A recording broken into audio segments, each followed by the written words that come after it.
এই রামু সংস্কৃতির দিক দিয়ে ছিল সেরা, এই রামু ক্রীড়াঙ্গনে ছিল উজ্জ্বল, এই রামুর মানুষ ছিল সাম্প্রদায়িক সম্প্রীতির বন্ধনে চিরাবদ্ধ। এই সাম্প্রদায়িক সম্প্রীতি বিনষ্ট করার জন্য 2012 সালের 29শে সেপ্টেম্বর নারকীয় তাণ্ডব এখানে চালানো হয়েছিল। আজকে আমরা তাদেরকে হুঁশিয়ার করে বলতে চাই, সেদিন রামুর এই নারকীয় তাণ্ডব চালানো হয় নাই, শুধু এদেশের মানুষের হৃদয় পুড়িয়ে ছারখার করে দেওয়া হয়েছিল।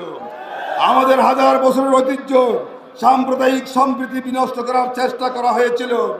সেদিনকার যিনি এমপি ছিলেন তিনি এখানে ছিলেন।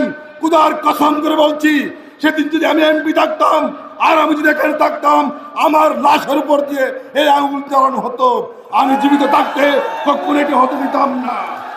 আমরা এই জাতি, আমরা হিন্দু, মুসলিম, বুদ্ধ, খ্রিস্টান সকলের ধর্মীয় বিশ্বাসে বিশ্বাস করি, সকল মানুষের গণতান্ত্রিক অধিকারে বিশ্বাস করি, সকল মানুষের নাগরিক অধিকারে বিশ্বাস করি। আমরা বিশ্বাস করি আগামী দিনে এমন একটি বাংলাদেশ গড়ে তুলব, হিন্দু, মুসলিম, বুদ্ধ, খ্রিস্টান সকল জাতি, ধর্ম, বর্ণ নির্বিশেষে আমরা সকলে মিলে একটি সুন্দর বাংলাদেশ রচনা করতে চাই।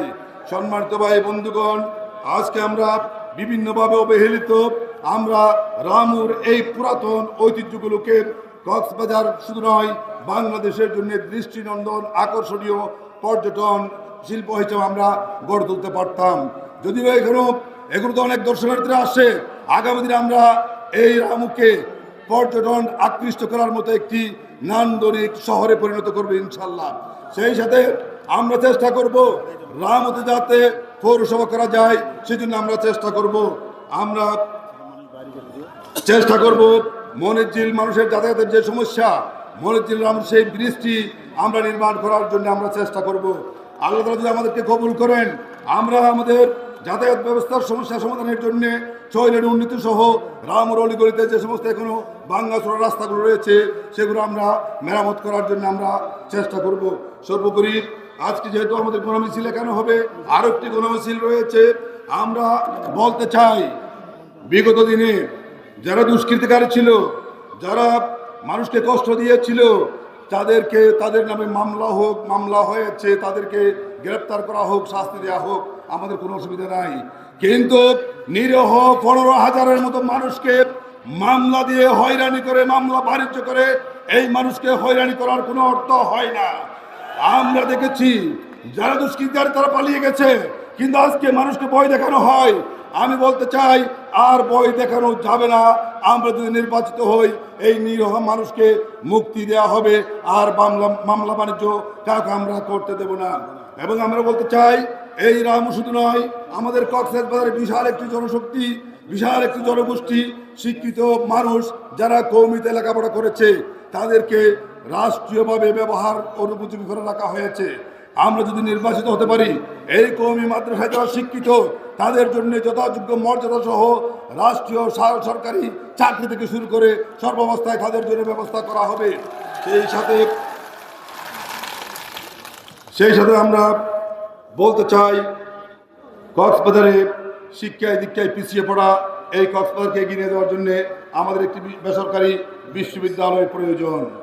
আমরা ইনশাল্লাহ এই বেসরকারি বিশ্ববিদ্যালয় প্রতিষ্ঠার জন্য আমরা চেষ্টা করবো ইনশাল্লাহ।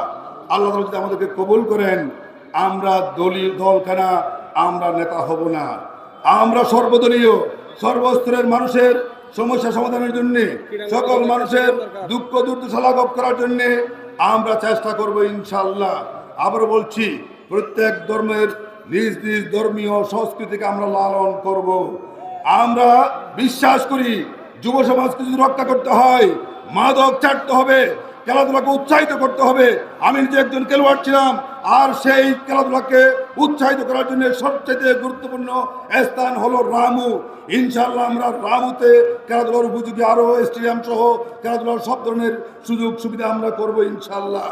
আমরা আমাদের ঐতিহ্যকে ধরে রেখে আগামী দিনে সুখী সমৃদ্ধশালী বাংলাদেশ গঠন করার পাশাপাশি আমরা বেকার সমস্যা সমাধানের জন্য, আমরা অসহায় মানুষকে সহযোগিতা করার জন্য, আমরা সমস্ত রোগীর যাতে সুচিকিৎসা পাই তার নিশ্চয়তা বিধানের জন্য, আমাদের ভবিষ্যৎ প্রজন্ম যাতে মানুষ হিসেবে গড়ে উঠতে পারে, তাদেরকে সুশিক্ষায় শিক্ষিত করার ব্যবস্থা সরকারিভাবে করা হবে ইনশাআল্লাহ।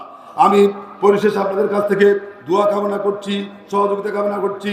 আগামী 12ই ফেব্রুয়ারি আমাদেরকে দাঁড়িপাল্লা মার্কায় বিজয় করে কক্সবাজারের অসমাপ্ত কাজগুলো সমাপ্ত করার জন্যে, কক্সবাজারের মানুষের দুঃখ দুর্দশা লাঘব করার জন্যে, কক্সবাজারকে উন্নত একটি শহর, সমৃদ্ধ একটি শহর গড়ে তোলার জন্যে আমাদেরকে আপনারা সহযোগিতা করবেন।